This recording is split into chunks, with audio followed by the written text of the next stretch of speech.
Hello friends, good morning, good afternoon, good evening. આપણે પ્રકરણ 1માં હવે લાસ્ટ ટોપિક છે ગૌણ માહિતી વિશે ચર્ચા કરીએ. આપણે શરૂઆતમાં પ્રાથમિક માહિતી એકત્રિત કરવાની રીતોની વાતો કરી. મુખ્ય 3 રીતો: પ્રત્યક્ષ તપાસ, પરોક્ષ તપાસ અને પ્રશ્નાવલીની 2 રીતો, ટપાલ દ્વારા અને આ ગણકો દ્વારા. લાભ અને ગેરલાભની ચર્ચા કરી. છેલ્લો એક સવાલ હતો, મોસ્ટ આઈએમપી સવાલ છે, આદર્શ પ્રશ્નાવલીના લક્ષણો. બરાબર છે. હવે છેલ્લો ટોપિક છે ગૌણ માહિતી. હવે પ્રાથમિક માહિતીમાં શું કીધું આપણે કે એ માહિતી પહેલી વખત મેળવેલી હોય, વ્યક્તિએ પોતાના હેતુ માટે, વ્યક્તિ કે કોઈ સંસ્થા કે આગણક જાતે રૂબરૂ મુલાકાત લઈને જ્યારે પહેલી વખત તે માહિતી એકત્ર કરે તો આપણે તેવી માહિતીને પ્રાથમિક માહિતી કહીએ છીએ. પણ ગૌણ માહિતી શું હશે? કોઈક વ્યક્તિ કે સંસ્થા કે આગણકે મેળવેલી માહિતીનો ઉપયોગ અન્ય કોઈ વ્યક્તિ કે સંસ્થા કે આગણક પોતાના હેતુ માટે કરે તો એ માહિતી તેના માટે કેવી માહિતી કહેવાય? ગૌણ માહિતી. ગૌણ માહિતી ક્યાંથી મળે? તો ખરેખર ગૌણ માહિતી મેળવવા માટેના મુખ્ય 2 પ્રાપ્તિ સ્થાન છે. એક પ્રકાશિત માહિતી અને બીજી બિન પ્રકાશિત માહિતી.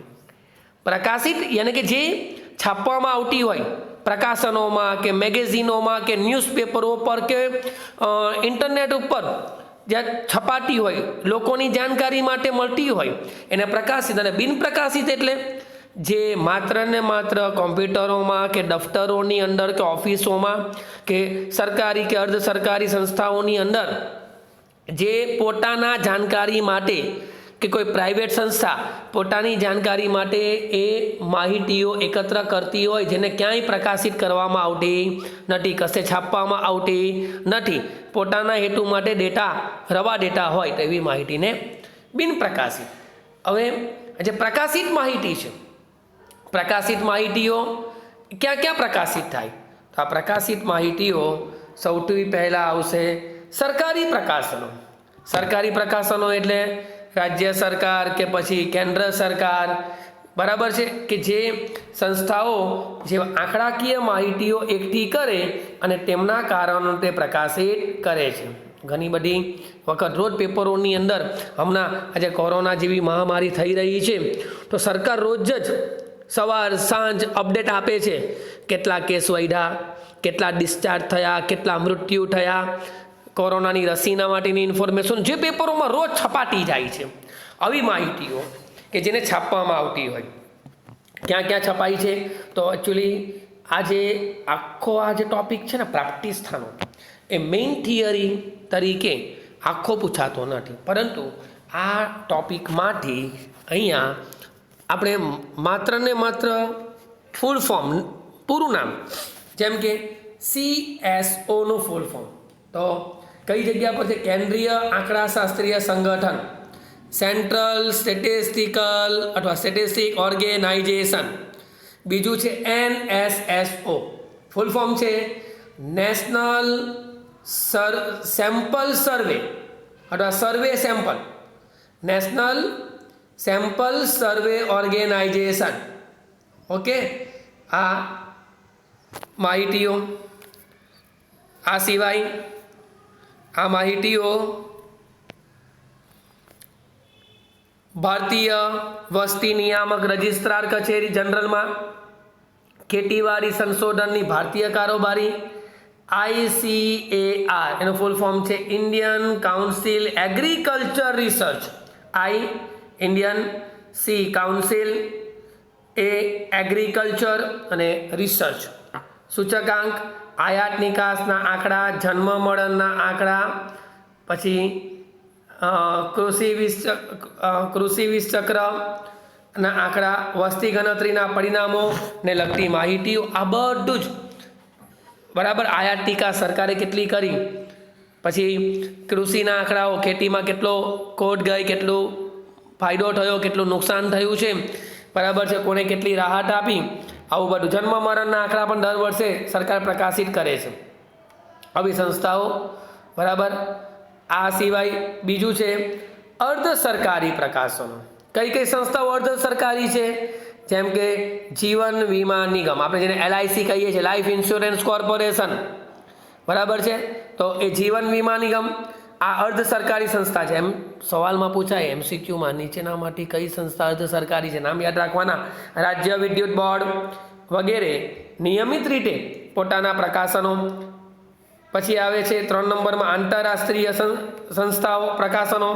આંતરરાષ્ટ્રીય એટલે આખા વર્લ્ડમાં જે પ્રકાશિત થતું હોય, જેમ કે UNO યુનાઇટેડ નેશન્સ ઓર્ગેનાઇઝેશન, પછી છે IMF ઇન્ટરનેશનલ મની ફંડ આંતરરાષ્ટ્રીય નાણાં ભંડોળ, પછી આવે છે ILO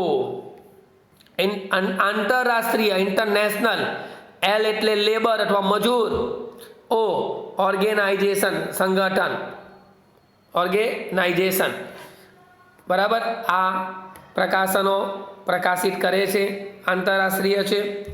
સંશોધક સંસ્થા જે સંશોધનના કાર્ય સાથે સંકળાયેલી હોય એવી સંસ્થાઓ પણ પોતે મેળવેલી માહિતીઓનો લોકોની જાણ માટે પ્રકાશિત કરે છે। આવી સંસ્થાઓમાં અટીરા પૂછાય છે।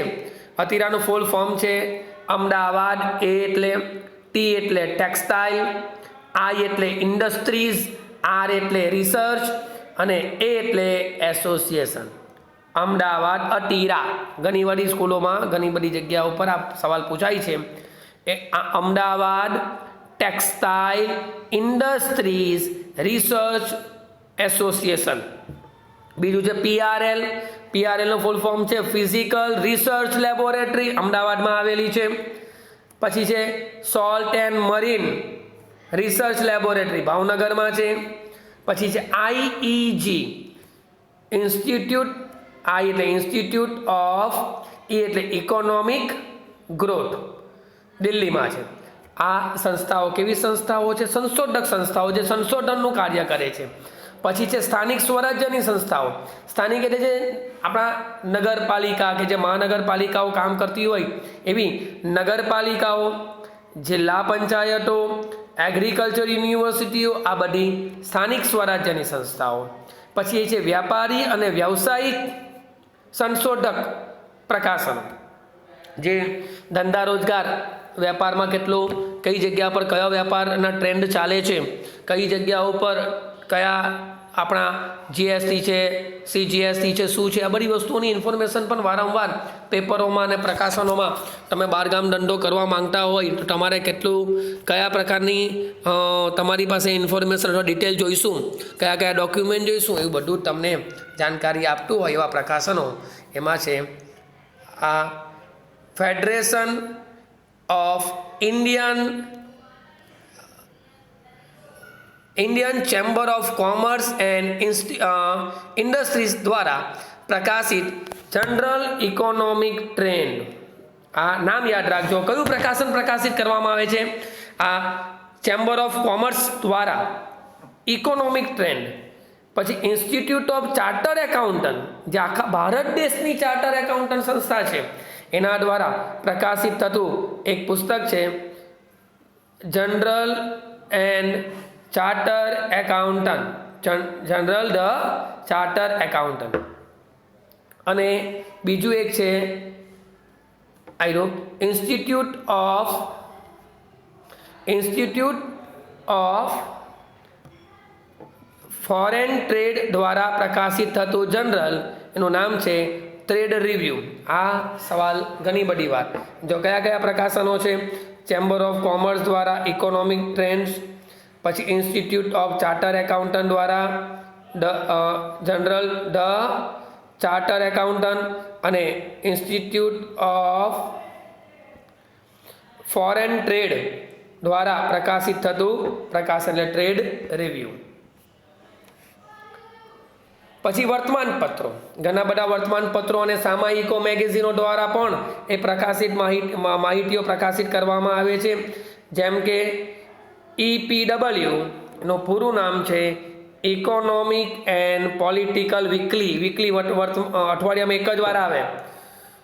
પછી આવે છે commerce business today, financial express જેવા વર્તમાનપત્રો અને સામાયિકો પ્રકાશિત થાય છે। અને આ છે બિન પ્રકાશિત પ્રાપ્તિ સ્થાનમાંથી મળતી। બિન પ્રકાશિત એટલે શું કે જે માહિતીઓ હવે પ્રકાશિત માહિતીના 7 ભાગ હતા અને બિન પ્રકાશિત હવે આ માહિતી એવી છે કે જે ક્યાંય પ્રકાશિત થતી નથી. જેમ કે દાખલા તરીકે કામદારોનો પગાર, હવે જે તે કંપની કે સંસ્થા પોતાના કામદારોનો પગાર થોડું કંઈ જાહેરમાં છાપવા જાય કે લખવા જાય, પોતાના કોમ્પ્યુટરમાં એને સેવ કરતા હોય છે. પછી તેઓ કેટલા સમયથી નોકરી કરે છે, તેમનું શૈક્ષણિક સ્થળ શું છે, શૈક્ષણિક લાયકાત કેટલી છે, એ લોકોનો બોનસ કેટલો છે, XYZ જે કંઈ હોય, આવું બધું જે પ્રકાશિત કરવામાં આવતું હોય એને બિન પ્રકાશિત પ્રાપ્તિ સ્થાનમાંથી મળતી માહિતી કહે છે. હવે આવે છે અગત્યનો સવાલ કે આ ગૌણ માહિતીનો ઉપયોગ કરતી વખતે રાખવી જોઈતી સાવચેતી. ભાઈ ગૌણ માહિતી છે તો આપણે કીધું કે ગૌણ માહિતી એટલે શું? એ માહિતી કોઈ વ્યક્તિએ જાતે, સંસ્થાએ જાતે મેળવી નથી, પણ કોઈકે મેળવેલી છે, તેનો ઉપયોગ બીજો કરે છે. તો એ કરતી વખતે કેટલીક બાબતો ધ્યાનમાં રાખવી જોઈએ. જેમ કે માહિતી પહેલું કોણે મેળવી છે, અગત્યનું છે. બરાબર છે, કોઈ પ્રાઇવેટ સંસ્થાએ મેળવેલી હોય તો આપણા માટે બિનઉપયોગી બને, પણ હા સરકાર દ્વારા મેળવાયેલી હોય, પ્રત્યક્ષ મુલાકાત લઈને મેળવાયેલી હોય. બીજું ક્યાંથી મેળવે છે એનું ખાસ જોવું જોઈએ. ખાનગી સંસ્થા દ્વારા તૈયાર કરેલા અહેવાલથી લેવાયેલી માહિતી વિશ્વસનીય હોતી નથી. ઓકે. પછી જે ગૌણ માહિતી મેળવવાનો હેતુ અભ્યાસના હેતુ સાથે સુસંગત છે. એટલે મારે જો પેલી ગૌણ માહિતી કોઈકે મેળવેલી છે એનો ઉપયોગ કરવો છે, ઓકે, કરો, પણ શું તમારો એ માહિતી મેળવવાનો હેતુ અને જેને મેળવેલો હતો એ મેળવેલી હતી માહિતી એનો હેતુ શું તમારી સાથે સુસંગત છે? હોય તો જ તેનો ઉપયોગ કરવો જોઈએ. તો એના દ્વારા એ માહિતી વધુ સારી બને. પણ જો હેતુ સુસંગત ના હોય તો આ બિનઉપયોગી બની જાય છે.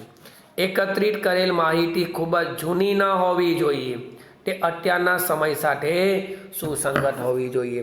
કે તમે જે માહિતી મેળવી છે જૂની નહીં, મતલબ બહુ જૂના જમાનામાં મેળવેલી હોય, બહુ જૂની માહિતી હોય તો પણ બિનઉપયોગી બની જાય. એટલે આ માહિતી આ જૂના જમાનાને સંગત ના હોવી જોઈએ, પરંતુ આ નવા આધુનિક યુગ સાથે સુસંગત હોવી જોઈએ.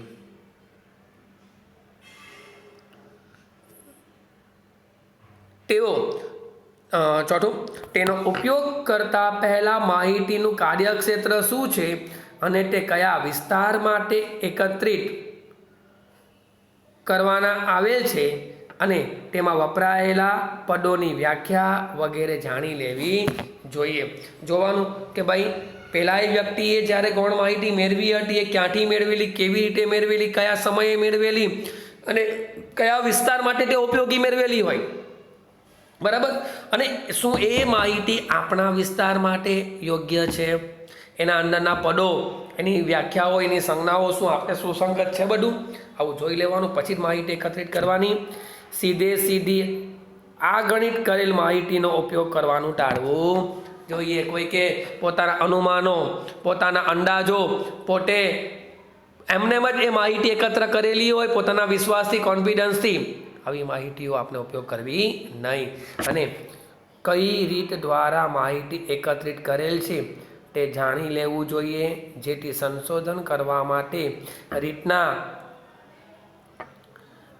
લાભ અને ગેરલાભથી વાકેફ બનીએ. બરાબર છે ને, કે માહિતી મેળવેલી તો છે, એનો ઉપયોગ આપણે કરીએ પણ છે, પણ શું તે કોને મેળવેલી, ક્યારે મેળવેલી, કયા સમયે મેળવેલી, કયા વિસ્તારમાંથી મેળવેલી, શું એ વિસ્તાર માટે મેળવેલી માહિતી આપના વિસ્તાર માટે સુસંગત છે?